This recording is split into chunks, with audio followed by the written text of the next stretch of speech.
All right, so today we're going to be doing some maintenance on the FE450. Got to do an oil change, and I got to put a new air filter in there. Also, kind of just want to go through the bike and check on everything because it's kind of been a while since I've done that. Bike's on the stand. I've got the Tusk oil change kit. It's just easier to buy it from Rocky Mountain. It has everything you already need. And then I got a no toil pro filter, pre-oiled. So throw one of those guys in there. Probably throw a filter skin on if I have any clean ones. It's been a while since I've changed the air filter on here, so yeah, my bad. So yeah, let's get to work. So if you haven't seen the Tusk oil change kit, it comes with however much oil you need, a new Tusk filter, a new crush washer, funnel, and a pair of gloves. So just a quick, easy way to buy it. I've also got my iPad set up here with the manual. Go through that, kind of follow along just to make sure I'm doing everything right. It's really nice having a lift. First thing I'm going to do is check out the air filter. I do like these no toolbox air boxes. Although I'm always afraid I'm going to break that. Oh yeah, she's dirty. Real crusty. All right, put some gloves on.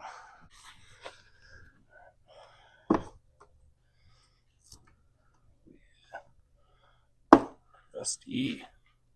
Get that bad boy. That's not smart of me to let it go on this long, but you live and you learn, right? Looks like we're not getting any dust.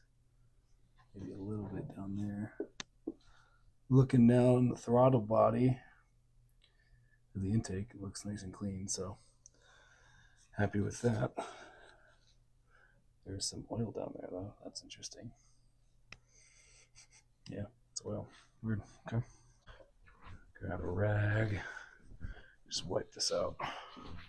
I still like to use grease along the rim just as like an added protection. I know they don't really need it, but it's a peace of mind thing. That, and I've always done it on the bikes I've owned. So why not this one too, right? Does anybody know what this little nipple is down in here? Any of you KTM geniuses, Husqvarna geniuses, what is this little fucking, what's that little nipple here for? What is that bad boy? I don't know what that is. Somebody could tell me, that would be awesome. I'm just going to add a little bit to this filter. It came oiled, but it's not super oiled. This looks a little shy down here, so all right, that looks better. Nice uniform blue on there.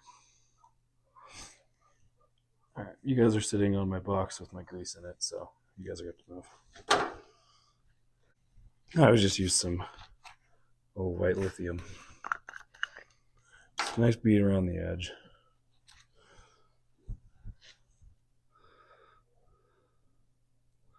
Like I said, I don't think you need to do this anymore nowadays, but when you spend this much money on a bike, you might as well do it, right? I do know that I think the KTM 500s were having some airbox sealing problems, and now they're buying new filter cages and filters and all that stuff, so it's just kind of a precautionary thing in my mind. I have the grease, I have the time. Why not, right? Okay. Should we go like this?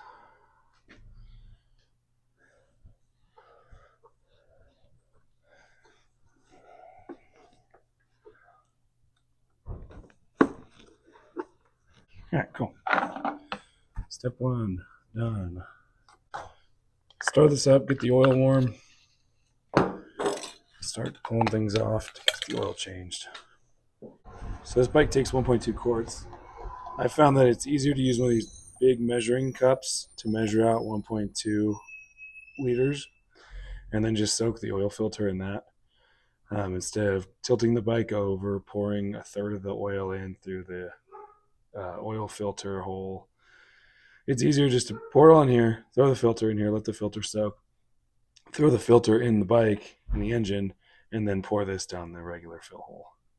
It just is a much easier process than tipping the bike over. And from what I've read, that's what a lot of people do. Rocky Mountain ATVMC has a cool video on how to service these bikes if you're interested in someone who's more professional than I am. And they basically do the same thing. So that's kind of how I've just decided to do it from now on. 1.2 liters is 1,200 milliliters. Take the filter, pop it out of here, just plunk, and let her do her thing in there. Husqvarna and KTM make it easy to change oils. Basically, you have a drain here, your filter is here, and then there's another drain underneath right there. And they're all 13 mil sockets, and then this is your oil filter cover, and that's just your Torx, your T25 bit for that again.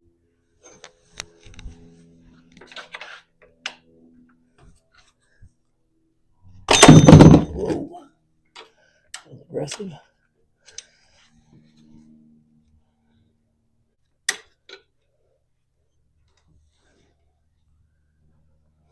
Yeah, that was dark.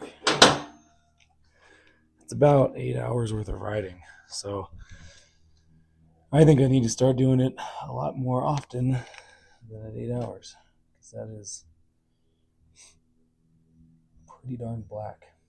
I don't like to see that. I'm trying to get this motor many hours. Take a quick look here at the plug. No big shavings, just normal little fiber kind of looking pieces, but no big chunks on here. So that's always good. Now we'll take this filter screen.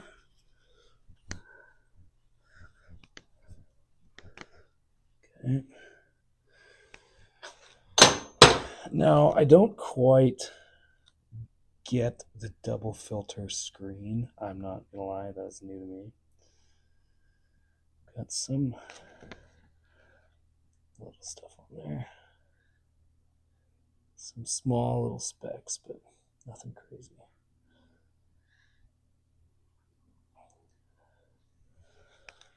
So we're gonna clean this with contact cleaner. Just spray that off. That way, get all the debris.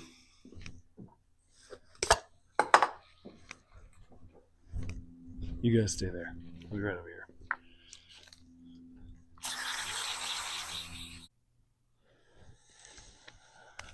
All right, got the filter out. It's drained. I'll open up this bottom drain bolt. I already cracked it loose. I got distracted. Forgot I was doing a video. So there will be oil that comes out of there. And then it's just a rubber O-ring. So the only crush washer you have to change is on this side drain bolt. Putting this bad boy back in, you want to make sure it's lined all the way straight in there for the bolt. You can kind of cockeye it and it'll get chewed up. So they always recommend using like a long screwdriver to kind of fucking set it in there. So just shoot it straight in until it gets seated.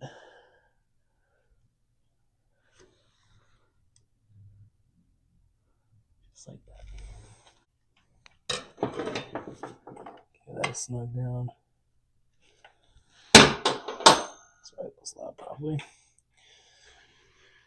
And then this is the drain bolt. We're just gonna replace this guy. You don't have to do it every time, but I'll run it 2 or 3 times and then change them out.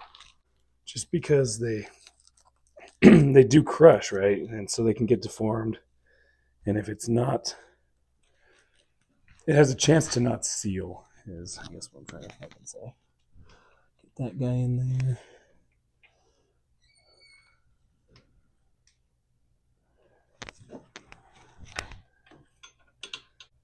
And snug. I don't do torque specs. I don't have anything that goes to 11. I think it's like 11. Oh god, 11. So give it the old calibrated wrist. Okay.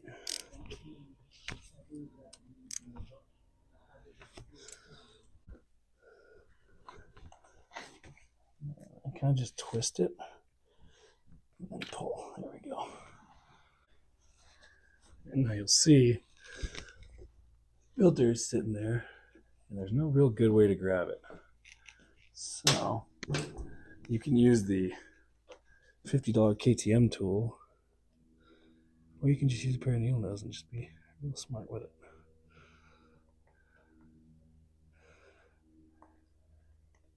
There we go. I gotta break that suction. All I do is just go whoop, right in there. So I just filled it up. As you can see, no oil in there yet because it needs to cycle through the system. So we're gonna turn it on, let it run for a little bit, and check in on it. Okay, so since the lighting isn't very good with when we're checking on the bike, here's how you check your engine oil. So there's this ring in the sight glass that's red. So that A mark is where it needs to reach the bottom of that red ring when your engine's cold. And when it's warm, it needs to be between A and B, somewhere around in there. So that's how you know how much oil you have. Or you just put the right amount of oil in and it's there. So that's how you check it. Nice and easy. I'm going to let this cycle a little bit, run through all the pumps and everything, and then put it all back together. That's kind of a quick little rundown of how to change the oil on these bikes, and some time in the garage with me. If you guys enjoyed the video, please give it a thumbs up, like, comment, subscribe. Let me know if you guys do anything similar with the oil filter or if you lean the bike over. If you have any tips or tricks, also leave those in the comments. Those are always super helpful. Give them a go. So thank you guys for watching. I'll see you guys in the next one.